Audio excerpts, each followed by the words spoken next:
dear learners of our regular MBA and Commonwealth Executive MBA program. You are most welcome to this discussion on relevant information and decision making. And you know, this topic is related to your management accounting course. In our daily life, we have to take many decisions like where to work, what to buy, what to eat, where to stay, and so on. Similarly, in the business and corporate world, managers have to take many routine decisions relating to production, sales, purchase, recruitment, selections for management of their day-to-day operation. In addition to the routine decisions, managers sometimes have to take some non-routine or irregular decisions, like if the same product is available in the market at very low price, whether it will be wise or good for the company to produce the same product within the company. Or if the company see that a particular product is incurring loss for the company, whether it will be wise to continue with that product, or managers may take decisions to add a new product, to open a new branch in new locality. Sometimes there is a sales offer at a low price which is lower than the normal selling price, and managers may have to take the decision whether that sales offer should be accepted or not. Or while producing any particular product, they can sell that particular product in the intermediate market, or they can produce it further to produce a finished goods at the end. So managers may have to take the decision whether it should be sold in the market instantly in the intermediate market, or it can be processed further. Another type of non-routine decision is replacement of old machine. Like if any particular company use a particular machine for a long time and new machines are available in the market, then management may take the decision whether they should replace the old machine by a new machine. For this type of decisions, actually there are many alternatives, and management have to identify the suitable one that will be profitable for the company. Any information that is used that will affect that selection process, that selection of alternatives in the decision making process is called relevant information. This relevant information can be qualitative, it can be quantitative. In case of quantitative relevant information, it can be expressed in terms of money or in terms of any number, like relevant cost or relevant revenue. In case of relevant cost or revenue, there are two specific points, that is, all expected future cost or revenue should be relevant if it differs among the alternatives of that particular decisions. In addition to the quantitative relative information, management or managers have to think other qualitative factors like quality, consistency, reliability, and it will depend on the situation. Now, we can summarize this discussion in short, and you can see on the screen. Some of the non-routine business decisions are make or buy, add or drop any product or division, sell or process further, special sales offer, and replacement of machine. For non-routine business decisions, decisions are taken on the basis of relevant information which affects selection of alternatives of the business. There are quantitative relevant information like relevant cost and relevant revenue, basically which these are expected future cost or revenue that differs among alternatives. There are qualitative relevant information like reliability, consistency, and it will depend on different situation. Now, it is clear to you that there are two important points to be relevant for a particular decisions. Number one, it should be expected future cost or revenue, and number two, it should differ among the alternatives of that particular decision. Like if I want to buy two machines, machine A and machine B, then if the material cost is taka 10,000 for machine A and material cost is taka 10,000 for machine B, then material cost is not relevant to select any of these two machine. But if the labor cost is taka 10,000 for machine A and labor cost is taka 12,000 for machine B, then this labor cost will be considered as a relevant cost for this particular decision. Now, we can apply the concept of relevant information, relevant cost, relevant revenue in making non-routine decisions. At first, let us see in details of a make or buy decision of a particular company. We can see the cost to produce 1000 microchips. It includes material cost of taka 60,000, labor cost of taka 40,000, variable overhead cost is taka 20,000 and fixed overhead cost is taka 80,000. In total, it will be taka 200,000. Now, we can calculate cost per unit. It will be taka 200. As you observed on the screen that the manufacturing cost per unit of the microchips is taka 200. Now, if any other company offers the same microchips to the particular company at a very low price, that is if the price is taka 140, then the manager has to take the decision whether it will be good for the company to produce the microchips within the company at taka 200 per unit, or it will be good to buy the microchips from other manufacturers from outside of the company. In order to take this particular decision, management have to consider the relevant cost and revenue and other qualitative factors relating to this particular decision. We can look on the screen the comparative relevant cost and revenue for this particular decision. We can look into the details of comparative relevant cost to produce 1000 microchips. Here we have two alternatives, either to make or to buy. Material cost is taka 60,000 to make, but no cost is required to buy. So, it will be relevant cost because it is different in two alternatives. Similarly, labor cost is taka 40,000 to make, but no cost is required to buy. So, it is also relevant. In case of variable overhead, it is taka 20,000 to make, but taka 2,000 to buy. So, we can reduce taka 18,000 if we want to buy the product from outside, and it is also relevant. In case of fixed overhead, total amount was taka 80,000. Out of this taka 80,000, we can divide it into two parts, that is avoidable and unavoidable. Unavoidable amount is taka 20,000 to make, and as we can avoid this one, so no fixed overhead is required to buy for that avoidable portion, and it will be relevant. For unavoidable portion, 60,000 is required to make and also to buy. So, here in both the cases cost is equal, so it will be irrelevant for this particular decision. Again, if we want to purchase the microchips from outside, we do not have to pay any cost if we make it, but we have to pay the purchase price, and it will be 140,000 to buy, and it is also relevant. Now, we can find the total relevant cost to make, it will be taka 140,000, and to buy it will be taka 142,000. So, the cost per unit, that is relevant cost per unit, will be taka 140 to make and taka 142 to buy.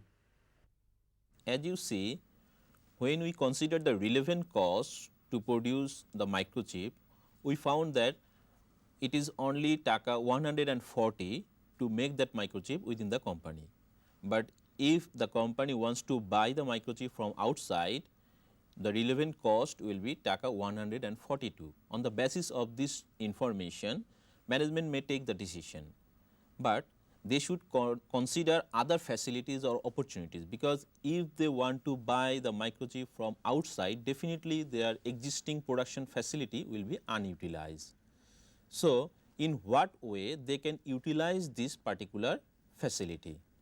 Now, you can see on the screen that this management has identified two options or alternatives to use their unutilized production facility when they are going to buy that particular microchips from outside.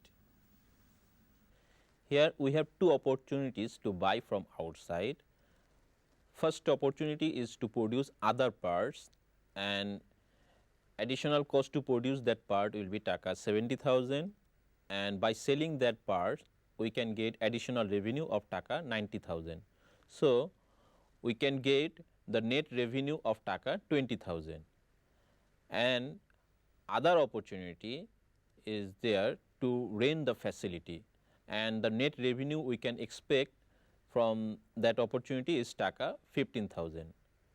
We have to select any one of these two opportunities, and the best one is the first one. That means we can get net revenue of taka 20,000 by producing other parts. Here you get the idea of opportunity cost. Opportunity cost is the value of next best alternative foregone. That means there are two alternatives to use the unutilized production capacity. Either we can produce another part or we can rent this facility to others. Now, if we produce our own microchips in our own factory, definitely we can avail these other two opportunities. So, we have to forego these two other opportunities, and out of these two opportunities, one will produce taka 20,000 benefit or net revenue, and another one will produce taka 15,000 net revenue. The best one is taka 20,000. So, that will be the opportunity cost to make the microchips in the factory. If we try to incorporate this concept of opportunity cost in our make or buy decision, then what will happen? What will be the effect on relevant cost per unit for making and buying? Let us see on the screen. You can look at the comparative relevant cost statement to produce 1000 microchips, where to make 1000 microchips total cost was taka 140,000 and relevant cost per unit was taka 140. Now, if we consider the opportunity cost, that is the next best alternative foregone, if we want to make, it will be taka 20,000 to make, but nothing will be there to buy, and it is also relevant. Now, there will be a change in total cost, and it will be taka 160,000, and relevant cost per unit will increase from 140 to 160.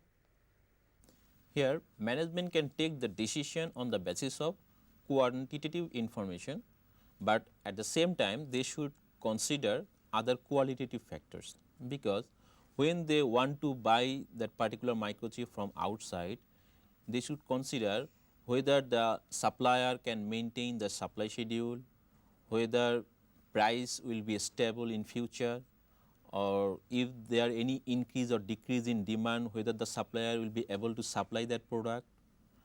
And the main point is here that whether that supplier can maintain the quality of that particular product. If we stop production within the factory, definitely we have to think about the production workers who are working here. What we can do with these production workers if the factory is closed, whether the layoff decision will be a wise decision for the company. We can apply the concept of relevant information for another non-routine decisions, that is relating to obsolete inventory. Sometimes companies have huge quantity of stock of finished goods and it becomes obsolete because of no demand in the market, or maybe it is for defects in that particular product. So, company may have to destroy this particular stock or inventory, or they may resell this particular product after making some sorts of rectification, that is after some sorts of repairing that particular finished goods, they can sell it in the secondary market. You can see on the screen. In case of a decision for obsolete inventory, we can see that there is a inventory of parts costing taka 50,000 and it becomes obsolete because there is no demand in the market. Now, the company has two options. Option number 1, they can destroy and remove these parts at a cost of taka 10,000, or they have second option that they can incur additional taka 15,000 to sell at taka 8,000. We can use the concept of relevant cost and information for both the alternatives to take this particular decisions. For this decision, we can analyze two options. In case of option number 1, we see that the cost to destroy and remove the parts will be taka 10,000, it will be additional loss. And in case of option 2, we can modify that parts at a cost of taka 15,000, there will be additional loss of taka 15,000, and then we can sell that modified inventory at taka 8,000. So, there will be net loss of taka 7,000. Here you can see that the original cost of obsolete inventory was taka 50,000 and it is considered as sunk cost and it is irrelevant for this decision. Now, out of these two options, we can see that the net loss of 7,000 is better than net loss of taka 10,000 in case of option 1. Here you can see that the original inventory cost of taka 50,000 is not considered for the decision for this particular decision, because it is past cost or already incurred cost and it is considered as sunk cost. Always remember this particular point, that sunk cost is irrelevant for any particular decision, because whatever alternative we are going to select, it cannot affect, it cannot change that particular sunk cost. Now, we are going to take another decisions for sell or process further. That means, whether the company should sell the product in the intermediate market or they should process it to sell the product in the final market. We can look at the situation of sell or process further.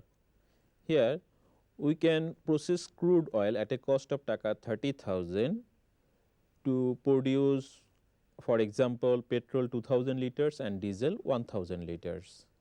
So, this taka 30,000 is the joint cost to produce petrol and diesel. Now, we can sell this diesel in the intermediate market at a rate of taka 20 per liter. So, total value will be taka 20,000, or we can process this diesel again to get more refined diesel at a further processing cost of taka 3,000 to sell this product in the ultimate market at a sales value of taka 25,000. Now, we have to take the decision whether we should sell it in the intermediate market or we should process further. We can take this decision by considering additional cost and revenue. Here additional cost of processing is taka 3,000 and additional revenue will be taka 5,000. This is the difference between ultimate sales value of taka 25,000 and sales value in the intermediate market, that is taka 20,000.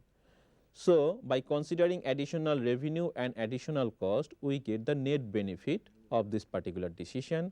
So, we can think that it will be wise to process further this diesel to sell in the ultimate market at a value of taka 25,000.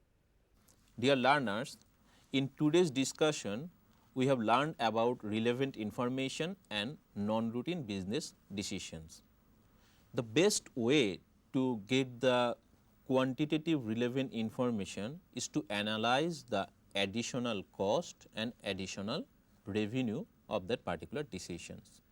I think now you can understand clearly this particular topic as described in your text materials. All the best to you and thank you.